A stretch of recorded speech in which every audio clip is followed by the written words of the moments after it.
Shalom, Bapak Ibu, saudara-saudara dan anak-anakku semua. Kita berjumpa lagi dalam Renungan Kamis. Renungan Kamisan hari ini akan mengangkat tema menerima didikan dari Tuhan dengan penuh sukacita. Adapun bacaan yang akan kita jadikan dasar permenungan kita hari ini terambil dari kitab Amsal 3 ayat 11 dan 12. Sebelum kita bersama-sama mendengarkan dan merenungkan firman Tuhan ini, mari kita bersehati di dalam doa. Kita berdoa. Tuhan, kami ucap syukur padamu, Engkau senantiasa memberikan pembelajaran-pembelajaran kehidupan yang sungguh baik untuk kehidupan kami. Dan hari ini Tuhan, kami ingin belajar kembali tentang kebenaran firman Tuhan yang terambil dari kitab Amsal 3 ayat 11 dan 12. Kiranya Engkau beri hikmat pada kami semua ya Tuhan, agar kami bisa mencerna firman-Mu ini dan melakukannya dalam kehidupan sehari-hari. Hamba-Mu yang Tuhan percayakan untuk menyampaikan kebenaran firman-Mu ini, urapi dia dengan kuasa Roh Kudus-Mu, sehingga apapun yang ia sampaikan hanyalah seturut dengan kehendak Tuhan, menjadi sarana penguatan iman bagi kami semua. Berfirmanlah ya Tuhan, karena kami telah siap untuk mendengar dan melakukannya. Dalam nama Tuhan kami Yesus Kristus, Tuhan dan Juru Selamat kami yang hidup, kami senantiasa berdoa dan mengucap syukur. Amin. Bapak Ibu, saudara-saudara dan anak-anakku yang terkasih, firman Tuhan hari ini terambil dari kitab Amsal 3 ayat 11 dan 12 yang demikian firman-Nya. Hai anakku, janganlah engkau menolak didikan Tuhan, dan janganlah engkau bosan akan peringatannya. Karena Tuhan memberi ajaran kepada yang dikasihinya, seperti seorang ayah kepada anak yang disayanginya. Demikianlah firman Tuhan. Yang berbahagia adalah setiap orang yang mendengarkan firman Tuhan, direnungkan siang dan malam, dan dilakukan dalam hidup sehari-hari. Haleluya. Bapak Ibu, saudara-saudara dan anak-anak yang terkasih, salah satu hakikat manusia adalah sebagai makhluk pembelajar. Nah, dalam hakikatnya sebagai makhluk pembelajar, manusia tidak akan pernah berhenti untuk terus belajar. Kalau dia sudah menguasai sesuatu, maka dia ingin mempelajari sesuatu yang lainnya. Contoh kecil, ketika seorang bayi belum bisa miring, maka dia akan belajar miring. Ketika dia sudah bisa miring, maka dia akan belajar untuk tengkurap. Setelah bisa tengkurap, dia tidak akan berhenti sampai di situ, maka dia akan belajar untuk duduk. Setelah bisa duduk, dia akan belajar untuk berdiri. Setelah berdiri, dia akan belajar untuk berjalan. Setelah bisa berjalan, maka dia akan belajar untuk berlari. Kalau sudah bisa berlari, sudah bisa berjalan, maka dia ingin belajar untuk naik sepeda. Sudah bisa naik sepeda, dia ingin belajar terus naik sepeda motor. Sudah bisa mengendarai sepeda motor, ingin belajar nyetir mobil. Kalau sudah bisa nyetir mobil, wah kalau bisa menjadi pilot dan sebagainya. Dan manusia tidak akan pernah berhenti untuk belajar. Dan belajar itu tidak hanya dari ruang-ruang kelas atau yang bersifat formal seperti di bangku sekolah, dari PAUD sampai perguruan tinggi. Tapi yang lebih daripada itu, sekolah kehidupan adalah dalam kehidupan sehari-hari seperti yang kita lakukan baik di rumah, di tengah masyarakat, dalam perkumpulan-perkumpulan yang lain. Dan ada guru yang sangat baik, yaitu pengalaman.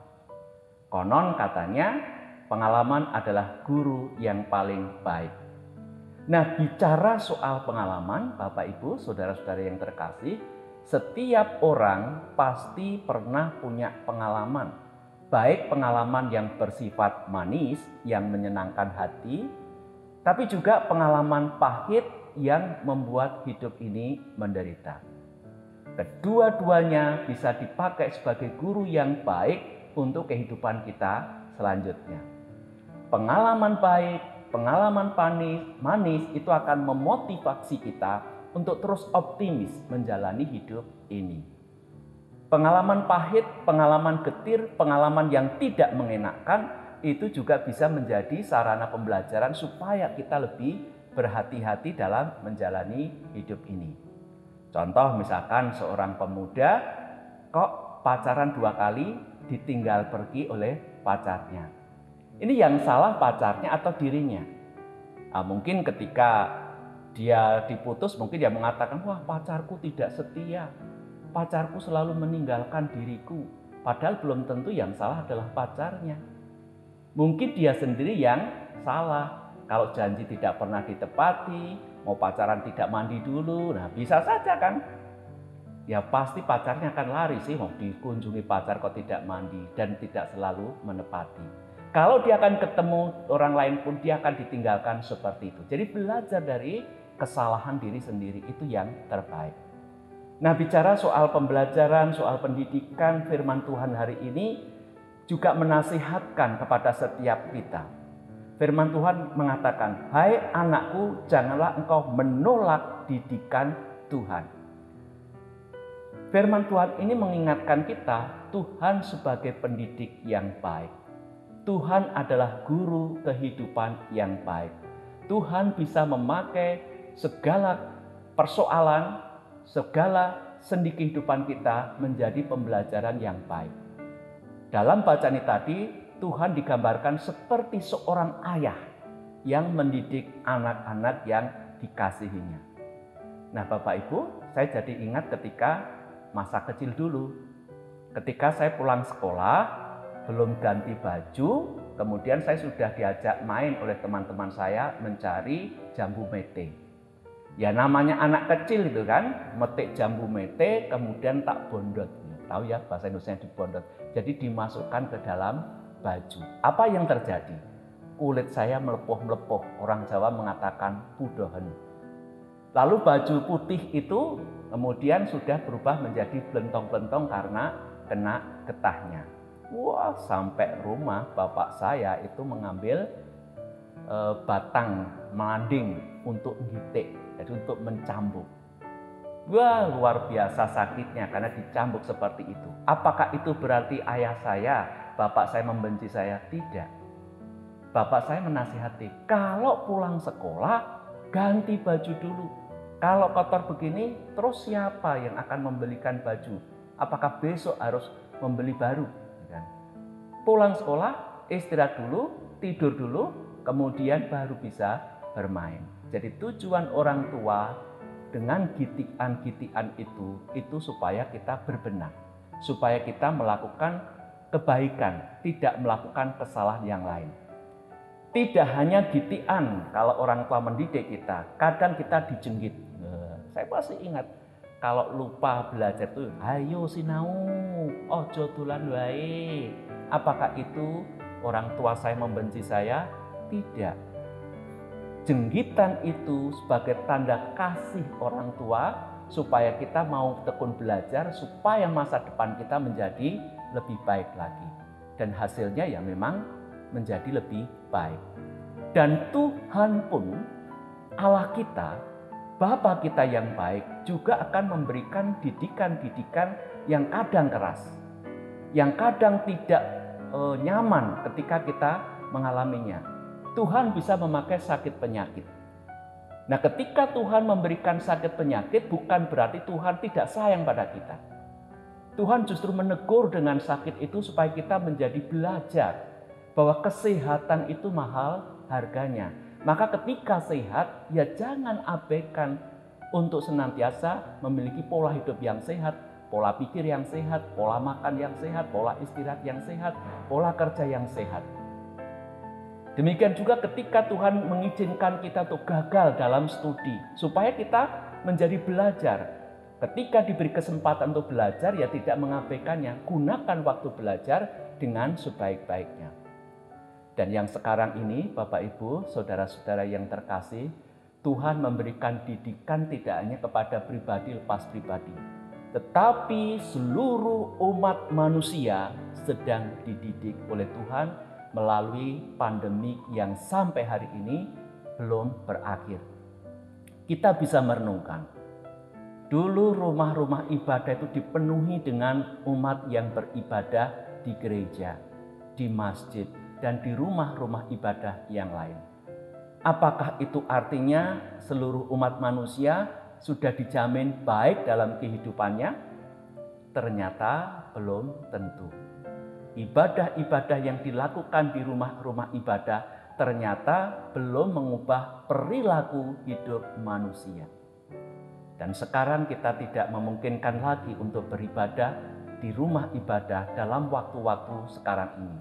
Entah nanti, entah lusa, entah kapan lagi, kita belum tahu. Inilah kesempatan kita untuk berbenah dan mencari apa yang Tuhan kehendaki dari virus yang mengganas saat ini. Memang tidak mengenakan. Kita tidak diizinkan untuk berkumpul-kumpul lagi. Kita tidak diizinkan untuk beribadah bersama-sama lagi. Tetapi Tuhan tidak pernah meninggalkan kita. Rumah ibadah bisa kosong, tetapi ruang hati kita tidak akan kosong. Karena Allah, Bapa kita, itu memberikan didikan yang luar biasa supaya kita menyadari betapa rapuhnya kita, betapa kecilnya kita, betapa tidak berdayanya kita, dan kita butuh seorang Bapa, seorang Allah yang berkuasa atas kehidupan ini. Maka mari Bapak Ibu, saudara-saudara, dan anak-anakku semua, kita belajar semakin dekat lagi dengan Tuhan. Kita belajar untuk memiliki pola hidup yang sehat. Kita belajar untuk menata hati tidak emosional dalam menghadapi segala sesuatu. Masa pandemi ini adalah kesempatan bagi kita untuk berbenah menjadi anak-anak Tuhan yang baik. Jangan pernah bosan untuk didik Tuhan. Jangan pernah bosan untuk terus mendapatkan pengajaran dari Tuhan melalui berbagai peristiwa kehidupan. Karena Allah Sang Guru yang baik, Bapa kita yang baik, itu menghendaki supaya kita menjadi anak-anak Tuhan yang lebih baik lagi daripada kemarin. Selamat menikmati didikan Tuhan melalui berbagai peristiwa kehidupan. Tuhan Yesus memberkati. Amin. Mari kita berdoa.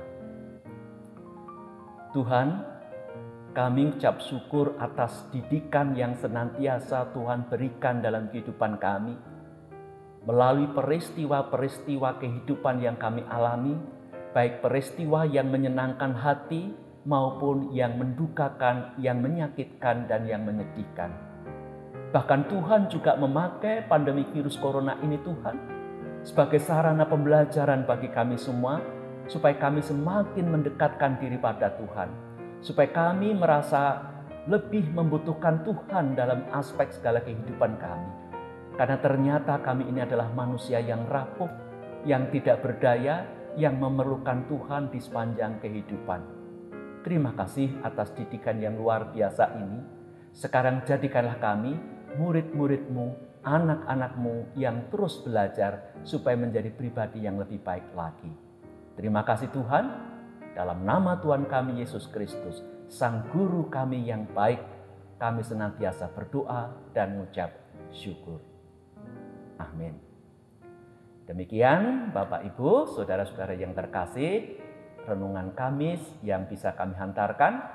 Kita jumpa di lain kesempatan. Tuhan Yesus memberkati. Amin.